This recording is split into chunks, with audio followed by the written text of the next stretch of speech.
It's a good morning to you. Welcome to our Sake Online. My name is Zenzele Ndebele, and this is the Breakfast Club. I think many of you know now that we are in the election season. So there is a campaigning that is going on, primary elections in all the political parties, or most of the political parties, the selection of some sort. And we are certain that sometime between July and August, we are going to be having elections. That is the harmonized elections where we'll be choosing our councillors, our MPs, our senators, and of course the president that is going to lead the country for the next 5 years. And aside, we are going to be bringing you all the action, all the interviews, and hear from different political parties what they are promising and how they are going to run their elections, because our aim is to make sure that by the day you go to the polling stations, you are already informed on who is contesting for what position and what are they offering. And today in our program, we'll be talking to Elisabeth Valerio.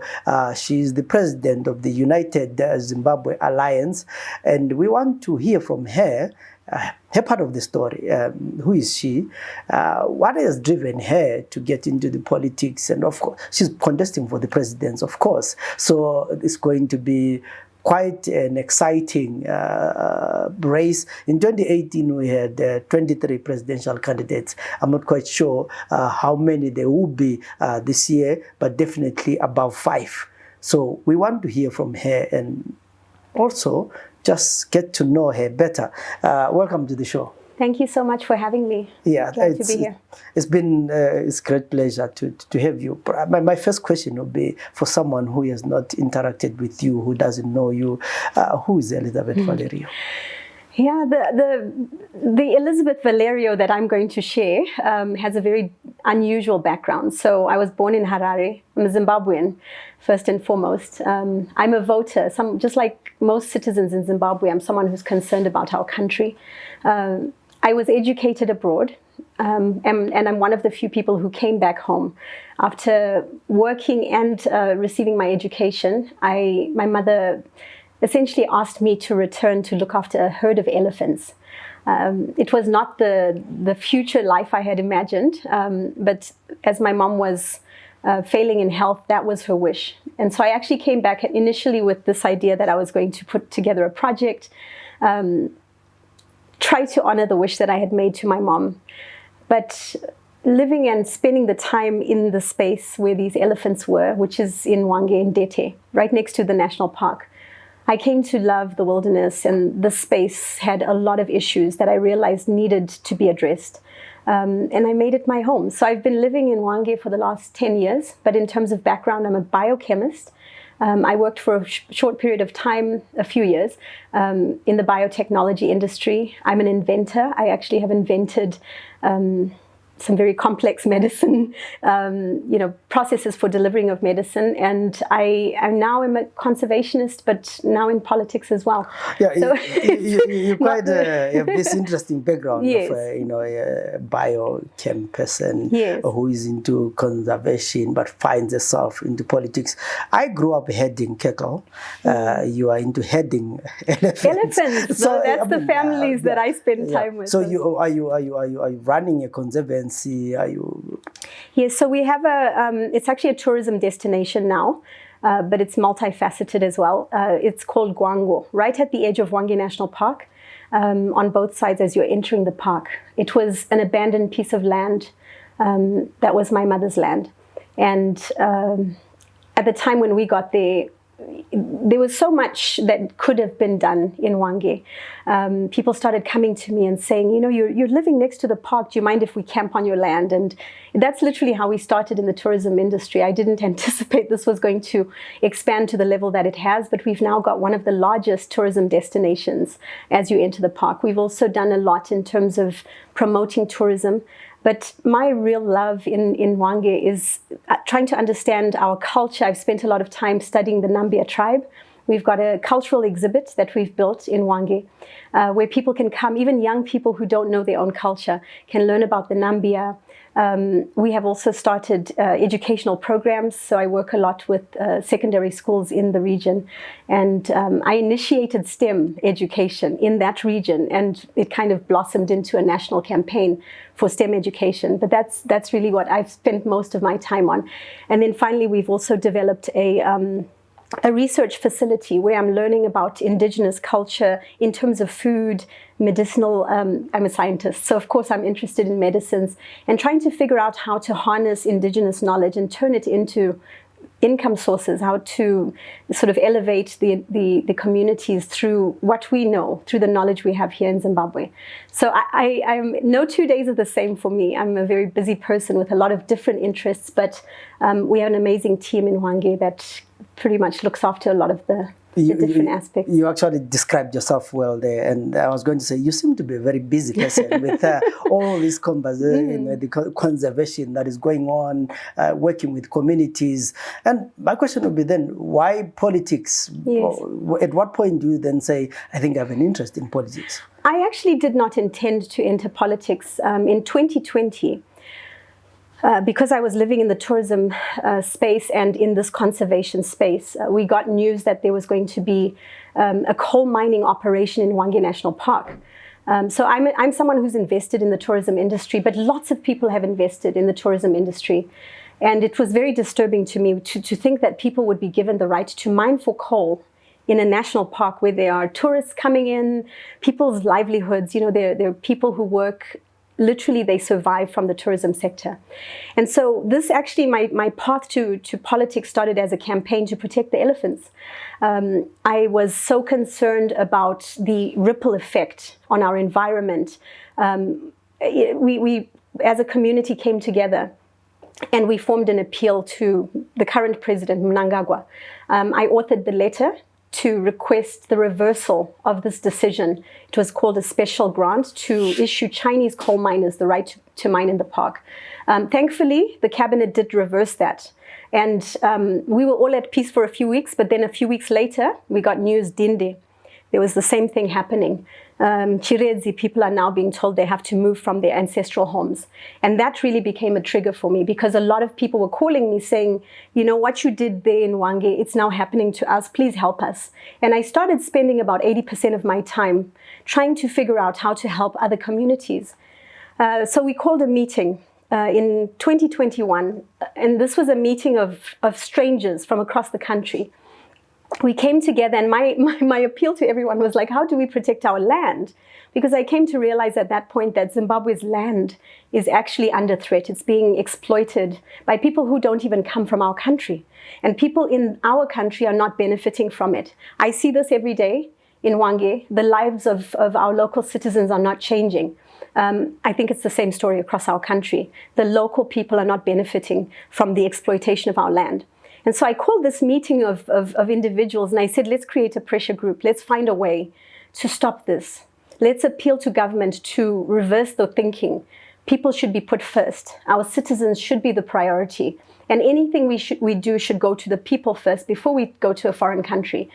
The people sitting around the table are the people, a lot of whom we now work with in politics. We spent 2.5 days deliberating, and I was, again, as a conservationist, so concerned that individuals said to me, Elisabeth, you're worried about the elephants, you're worried about the land, the environment, but right up the road, kids are not going to school. Water's not flowing to homes throughout Zimbabwe. People are not even getting access to the basic things. It just became this discussion about the problems in our country, and they were many. Teachers are leaving our country in droves. Our nurses are getting on planes and going to other countries. So at the end of the day, everyone said, Elisabeth, it's not just about one region, one place. Let's figure out a way to fix the whole country. If we're going to do this together, let's do it. And what became very clear, some of the people sitting around the table came from different political parties. They had different backgrounds, and they all really kept pressing the fact that a lot of the problems we have in Zimbabwe stem from the fact that we don't have proper leadership in this country. Our government is not doing its job. And so we needed a new government. So we formed a political party on the third day, which was the 29th of May, 2021. I was elected the president of the party. We named the party the United Zimbabwe Alliance, and that was my beginning in politics. I did not pursue it. It's not something I planned to do, but I can tell you from the day we formed our party, the anxiety I have about Zimbabwe has gone away. I'm so confident that if the people of Zimbabwe choose a new government, we can change all of these problems that we have. So I'm now officially president of a political party, and I'm campaigning I find it, to build a new government. I find it amazing the way you guys came together with a problem and you end up with a political party. And my question would be, it would take, let's say you win the presidency, but you also need a whole parliament or 2/3 majority to run this government. Yes. So, and we have elections coming up. Are you fielding candidates in all the constituencies in Zimbabwe? Yes. So to form a new government, we need a completely different, assembly. We need to make sure we have councillors on the ground, and that's what we've been working on. So since that day, 29 May 2021, I have been with our teams traveling across this country. We've spent most of our time in the rural areas. So people in the towns are saying, well, we don't know UZA, but we've planted seeds throughout this country. We have structures in every constituency in Zimbabwe. We are very organized. We have not been a party that is trying to change government by agitating. So in other words, our approach is very different. We are saying, let's engage the citizens. And before we really form a government, we needed to know that we have the mandate from the citizens. So I've spent most of my time under trees, meeting anagogo, like meeting, citizens and saying, please tell us what you want in your constituency, in your ward, what is going on, what can we do, and being informed. So I've learned a lot in the last year and a half, and most of it has come from the engagements we've had with citizens.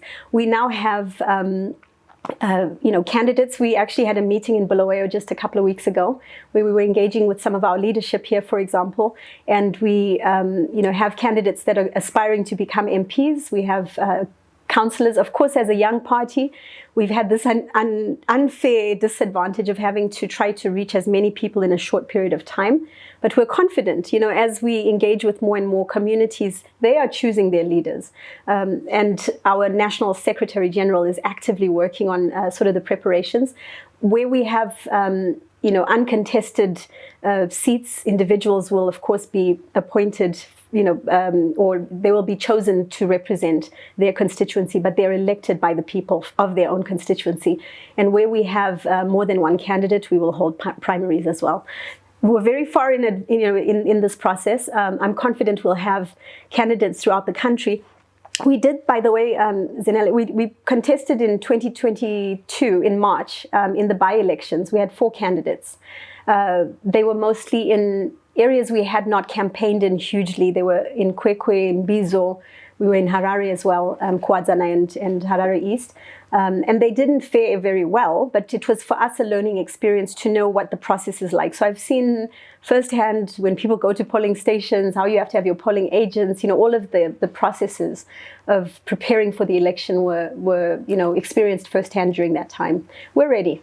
Yeah. We're more than ready. So you are a presidential candidate, and to start with, I think we now have new fees for people who want to contest, which is quite a significant amount of money. Yes. Are you ready to pay that amount of money and get on the road running? So I'm ready. I'm more than ready. Fortunately, over the past many years, my husband and I, we're well-to-do. We don't have a problem with that. However, I'm worried about the other candidates, because if it's going to be a truly democratic election, what happens to the other presidential candidates who don't get to step up and be part of this election? The citizens should be given the right to choose their leaders. So my concern at this point is the unfairness that has been sort of implemented through these fees. Whether it's the presidential candidates, the MPs, these fees are not inclusive. And we're going to see a scenario where, as you said, there were more than 20 presidential candidates. We will have a few this year. UZA is going to contest. We're ready. We're prepared for that. But I'm worried about the democracy within our country and the sort of the playing field that's being set. As UZA, we don't believe that only one party is of interest. We want to make sure that everyone has a voice and people should have the right to choose. So we believe in a politically plural Zimbabwe, which is why we don't attack other political parties. We are not a violent political party trying to, to fight anyone. We're saying let the citizens choose their leaders. We will demonstrate through the work we do, through who we are, the caliber of our leadership, that we deserve to be the party that people vote for. But let people choose. And this is what ZEC has done is very wrong with these fees. $20,000. It's a lot of money. Yeah, it makes politics a bit expensive, but as the presidential candidate, and you're going to be going probably on a campaign trail as we get closer to the elections, what are you promising the people of Zimbabwe? What is your message? So there are a lot of people, everyone is asking, what are you bringing us as UZA and as a presidential candidate? We have been hard at work in the last year plus. As we're engaging citizens, we're asking them, what's the solution? What do you want? It's not about my promises. It's about what do they want for Zimbabwe. And we're our ideology is sincerely centered around this notion of citizens' engagement. We want to engage citizens in shaping our next Zimbabwe. So it's not about one person's opinion or my desires. It's about what Zimbabwe wants for themselves. We're writing a manifesto. We have a research team that's actively working on refining it now, but the draft is done. We have a committee of about 60 plus people. These are members of our party, citizens from throughout the country, all constituents, all provinces. And these are individuals that are helping to inform this manifesto. So I'm not going to preempt it because we're doing a whole roadshow soon where we're rolling out the manifesto. But, in essence, what we want is an inclusive Zimbabwe. We want to make sure that we are also focusing on, the corrections of a lot of what is not working in our country. So restoration is a big part. In fact, our mandate as Zimbabwe, our slogan is let's unite as we build Zimbabwe. So we want to revive our country. We want to make sure that, look, there are so many aspects to Zimbabwe that are broken. Whether you look at the industrial sector, you look at the health sector, it doesn't really matter where you look within Zimbabwe. Our roads, go drive from Bulawayo to Vic Falls and see the state of the roads. We have a lot of work to do. So we will restore our nation. We also want to make sure that we create a politically stable environment for our country as we look to the future. But the manifesto that we are bringing is going to be so clearly defining of the action steps that we will take. And I'm not trying to be vague, but this manifesto will clearly articulate what UZA is going to do for the citizens of our country. Yeah, you'll be contesting against other candidates. And of course, the ruling party, that is ZANU-PF, have been in power for quite a while. They're a formidable force. And people have been saying, but why can't opposition parties, work together and have one candidate and then they stand a chance? Mm-hmm. Are you open to working with other political parties? We have other political parties right now sitting at the table with us and looking at how they can work with us. Not every political party has the capacity to contest in this election. And so we are having conversations right as we speak, and there are political parties that recognize UZA, and they see the values that we have, they see the ideology, and they are wanting to come to us. So we're very open, and anyone is welcome to join our party. I think what a lot of people say is that you have to join hands, but when you look at this, sometimes when you try too hard to bring people together, you start creating a divisive political environment, even within your party. Our ideologies are not always aligned. The way we approach politics is not always aligned. So what we are saying is political parties that are looking to join hands with us will join hands with us within UZA. In other words, we are not rebranding or changing who we are as UZA. We will contest as UZA because we know that the citizens who have faith in us are looking at the values, the mission, all of what we are building as a foundation for the new government. So yes, we are open, but we are not going to morph into something else in order to accommodate people. We're getting a lot of inquiries from people who are very established in politics, and we're saying you have to come in and become part of what we are. We cannot afford to have a political party which in 3 months is morphing into a split, or 6 months another split. We want one political party. And by the way, this is our slogan and our mission is let's unite. When we formed UZA, there were 2 political parties. There was this party, there was this party. Those were the 2 major political parties. We are saying Let's unite as we build Zimbabwe. Some say that we are, completely changing the face of politics, because we're not here to select people and say, what's your background? What do you come from? Who are you? We are saying, Zimbabweans, come together. Let's build a better country for all of us. And let's make sure it's an inclusive country that represents every citizen, the interests of every citizen. And so even as president, as I become president of this country, which I will this year, we want to make sure even I'm accountable to the people. And that is the mantra that we have, is the leaders that we choose are here to serve, genuinely serve the citizens of this country. Politics is, especially in the Zimbabwean context, quite expensive. You're talking about people be wanting T-shirts, will be wanting this. How are you managing, or how are you funding your operations? We have, as I said, citizens throughout the country, but also in diaspora now. As a political party, we have a lot of people who've seen us, recognize us, and we're all just joining hands, participating in any way we can, whether it's monetarily or devoting time to the campaign. So it's us as Zimbabweans working together to fund it. We are not going to be beholden to any other country, so we're not looking for foreign funding. We're not trying to make ourselves answerable to anyone but the citizens of Zimbabwe. And that's something you'll see that's very different about us. We are literally guided by the citizens. So our success will come from people saying, here, $1, $5, whatever it is they can give. We are going to an election that is going to be very competitive in terms of the vehicles people are dishing out and all the rest of it. But as UZA, everything we are providing is coming from us. We do have vehicles throughout the country now. We have motorbikes we are distributing. We have bicycles. We are funding it ourselves. And we are moving forward with our message. Flyers, posters, all those things need to be paid for. So members are supporting us. We need more. But I think every political party is looking for funding. It's part of the process, because you can't compete in this.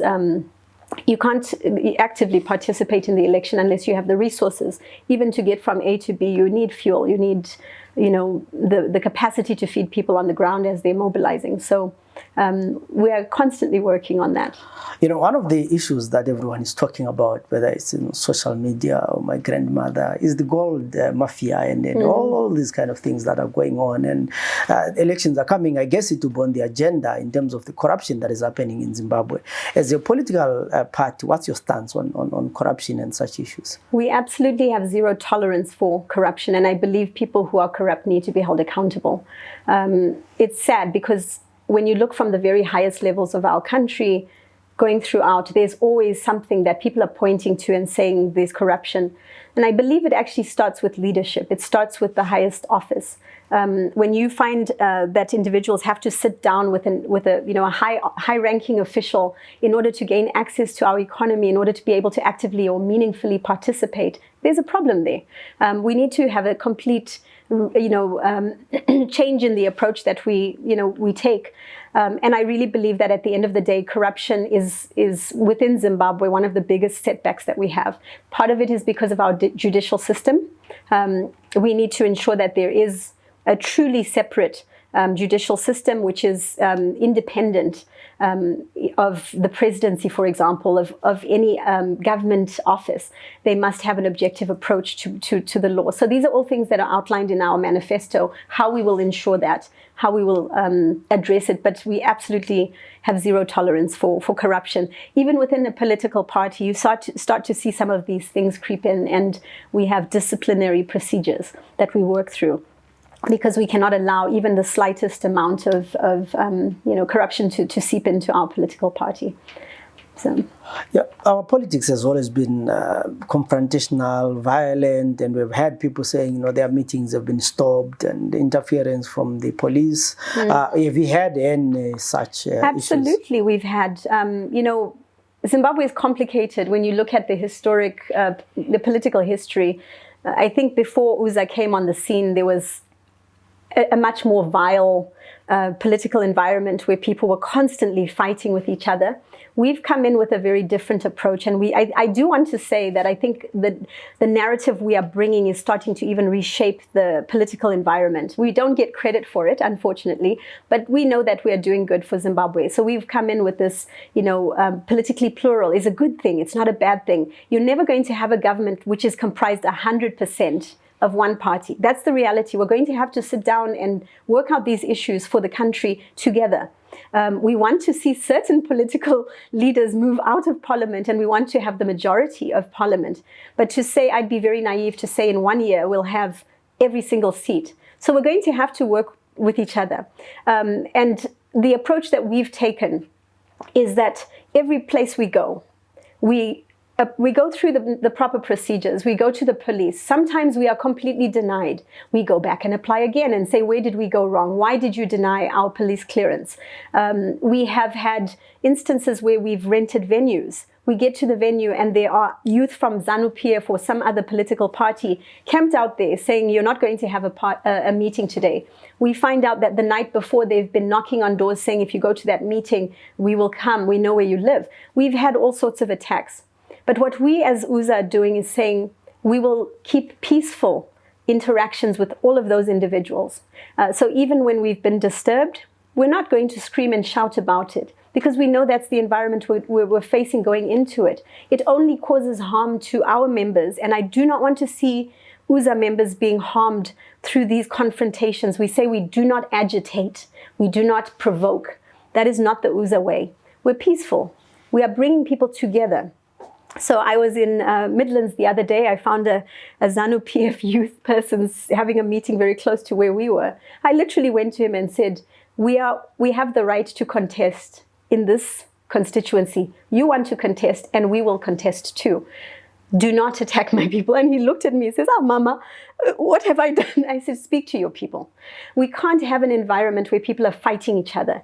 If we are a democratic country, then everyone has the right to participate. And it's not going to be a perfect situation. We've had all kinds of, I'm constantly attacked on social media. There's all kinds of things that happen. But, you know, fueling that doesn't help anything. It just causes sort of a regressive, state for all of us. Yeah, you mentioned social media, and I was going to ask you about that. I mean, how do you take comments on social media, and what are some of the comments that you read and say, but what have I done? I don't know, as Zimbabweans, whether it's the environment we live in, that we've become, in a way, even before you know someone, you start to attack a person. You know, I've been called names. I've seen other female political leaders even worse, like they've been attacked on social media. And like I said, I think everyone should have the right to express their views and to represent who they want to. So it actually saddens me because it's a mentality. I feel that for the last 30 years, Zimbabweans have been disappointed over and over and over again. And so when they see hope in something, automatically they think anything that's not that is going to be negative or bad. But that's not democracy. Remember, citizens have the right to choose. In a true democracy, no vote belongs to any one person, except the person who's making the vote. So let's give it time, do your research. Oftentimes when I'm attacked on social media, the response I have is simply do your research. Find out who you're talking about. Because at the end of the day, until you really know the candidate, you can't make a judgment. I just think that with Zimbabwe, we need to unlock our mentality. We need to educate people. We've got a huge educational campaign that we are rolling out as well, voter education. But people need to just change their thinking. It's the same thing when I think of the solutions that we look for. We always say the donors will come, people will fix things. No, the answers come from us as Zimbabweans. It starts with you, it starts with me. And until we take it into our own hands and take the responsibility. So that person attacking should think about, what am I actually doing to build a constructive future for our country? It doesn't fix anything. Yeah, so you mentioned quite interesting stuff, and when you're saying no vote belongs to anyone, it just belongs to the person who's casting it. And on social media, I've seen two accusations. One, people saying you're dividing votes. The other one saying no, this one is a ZANU-PF project, and such comments. How would you respond to such comments? I'll take the ZANU-PF one first. I think if you dig into who I am, I'm very well established. There's nothing that a political party can give me to entice me to sell out my country. And the mere fact that I'm fighting to protect our land from foreigners tells you I'm not affiliated with the political party that's doling out land to individuals, companies, countries that are not Zimbabwean. I'm for the Zimbabwean citizen, and that's what I'm fighting for, is to protect the future generations, their wealth, the benefits that should be going to Zimbabwean citizens. When I meet my great grandkids, if I am fortunate enough to be alive that day, I want them to know that I did everything I can to protect their legacy, to protect the legacy of all the children, of all the families in Zimbabwe, whether it's the child of a policeman, the child of a soldier, the child of a nurse, a teacher. Their kids should grow up in Zimbabwe knowing it's Zimbabwe, not some other country. Right now, it's slowly slipping away from us. So I could never be affiliated with a party, and I've never been in politics before, a party that is giving our country away. It's not, my mom raised me to respect our traditions, our culture, to be proud of our land. I could never respect that. So I'm not involved or affiliated with any other party but UZA. On the dividing votes part of it, it really, you can't control people and say, I'm the answer to everything. Even if people look at me, view me as a political candidate and say, she's not good enough, she's not what we want, I'll respect that. But you can't come into the political scene, no matter how many years, 2 decades, 4 decades, whatever it is, and say, these are my voters. It doesn't work. Even within our party, our members know, if you see something better, go for it. I can't control individuals, and that's what's wrong with us. We've come to believe that people tell us how or dictate our future. It doesn't work that way. Citizens know, they should know, that the people fought for us in the early 80s, the struggle that we went through in the 70s, leading up to that independence. People fought for the right for an individual to choose, to make sure that we have the government that represents us, that speaks for us, that answers to us. If I go into the rural areas right now, it's painful. An elderly woman will say to me, I've never met my councillor. I don't know my MP. But who are they serving if they're not meeting the people and the citizens? Who are they actually standing for and representing? A woman will say to me, or a young man will say to me, I registered to vote, I'm in the computer, so now they know everything that I'm going to do. They're following me with the computers. Come on. People are being fed information which is false. So they're afraid to vote, and they think their votes belong to someone because that person bought them a Coke or bought them a chibuku. It doesn't work like that. Citizens have the right to choose their leaders. And until we realize that, we won't change this country. So what we are appealing to people this year is saying, use your vote wisely. Choose a different future for Zimbabwe. This is the year to do it. We want millions of people, and I say 6 million plus, to show an overwhelming response from the citizens that we are tired of what's happening here. 40 years is too long to abuse this country. And the other political parties have been around for more than 20 years. What have they done for our country to truly change this country? I've been through cities, I've asked people, is your life getting better? It's not. We need something radically different, completely different. The leaders we are choosing have a heart for the citizens. But I can't still claim that vote belongs to me unless the citizens choose. So they must do their research. They must look at the manifestos. I think politics is a competition of ideas. What is your idea and your solution for Zimbabwe? What are you bringing to this country? So look at our ideas as UZA and compare them with other people. And I think then people will realize there's a very distinct difference between other political parties and UZA. I'm so confident that when we get to elections, people won't be doubting. I think what we need to do is a better job of reaching citizens on social media and other platforms. But we started with the rural voter because I think for the most part, they are the most deprived. They're sitting in spaces that have potential, but they don't know what they can do with that potential. So we're trying to educate people. Yeah, your conviction, I like the energy and the conviction. And my question as we go to the close is, we are going to have elections this year. You might win, you might not. I will win. Are you in it for a long term, or if things don't go your way this election, what's in for the next election? I want to go back to what you said. I will win. Yeah. I don't know how best to explain it, but I was called to serve this country. I know this within me. On some level, I'm also very spiritual, and I do believe I was called to serve Zimbabwe. It's time for a woman to stand for this country. The role models we've had previously have let us down. I will win this election. The other part of your question, in terms of are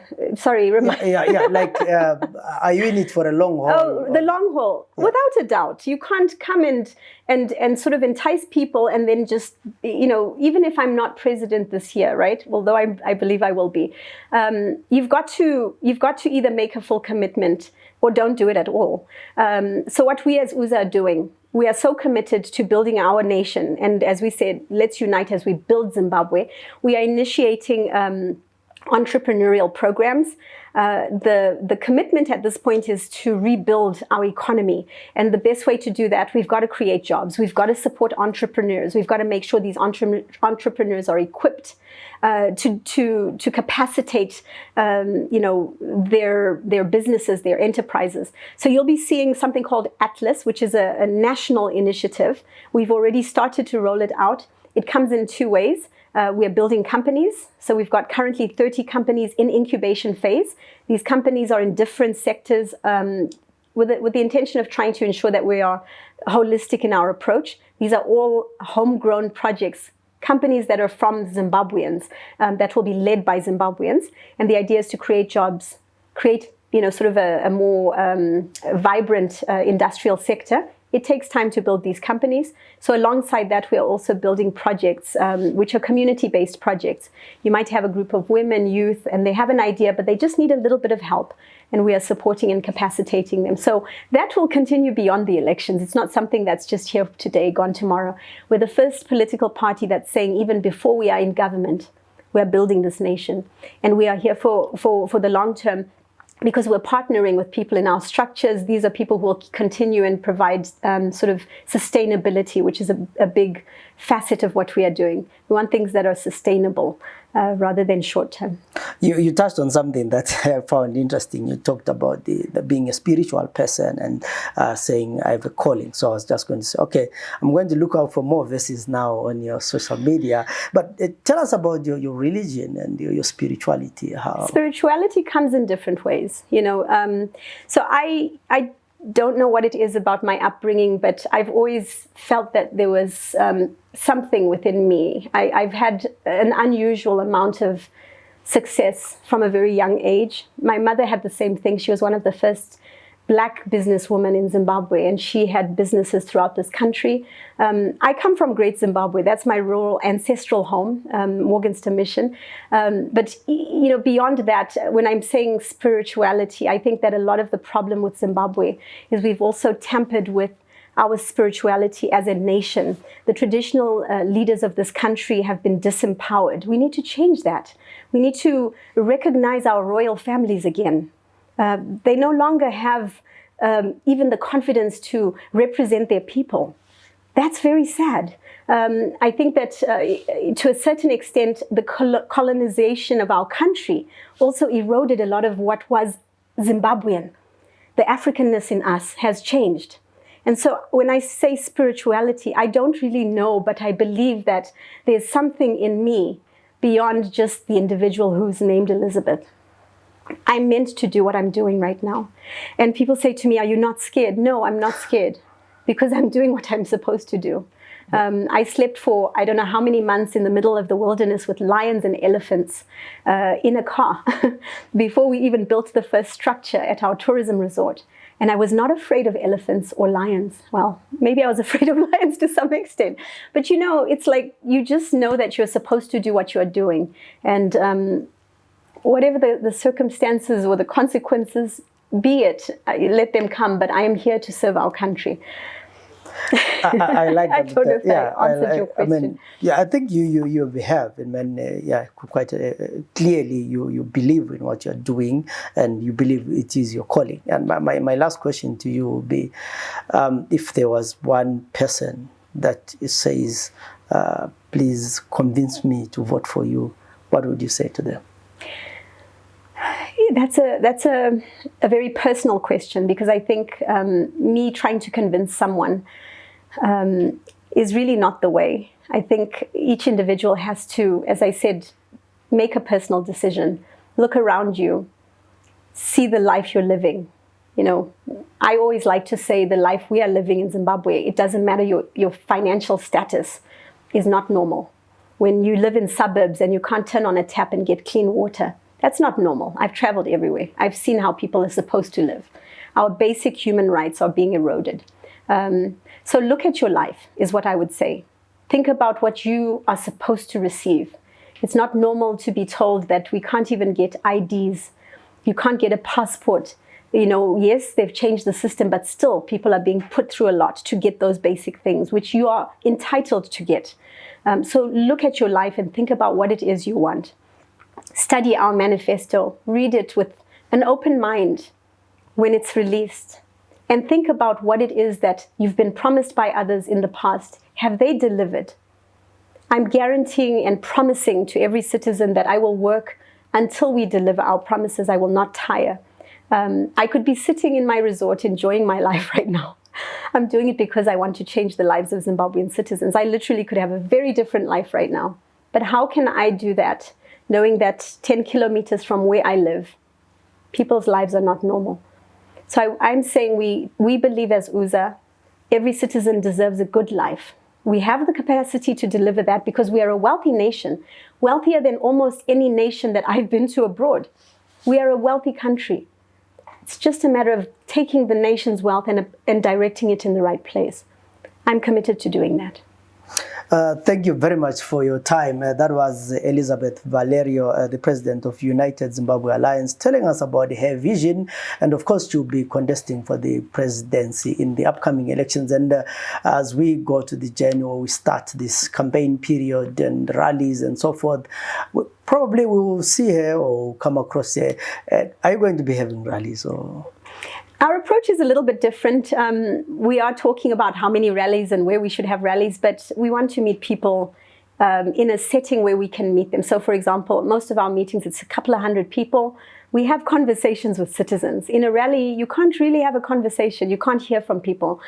So we'll see. But we have a very unusual visibility campaign that we are rolling out, and it will be literally nationwide, so it's coming soon. Yeah, there you have it. So they would have meetings and not necessarily 5-star or star rallies and all those, but they would have conversations with people. And I'm sure this is not the first time that we're going to be interacting with them. As the campaign goes on, we're going to interact with them, meet their candidates, and bring them to the platform as well, because our platform is for everyone. Every person who runs or who wants to run for political office, they are free to get in touch with us and come and talk about what they want to do. My name is Zenzele Ndebele.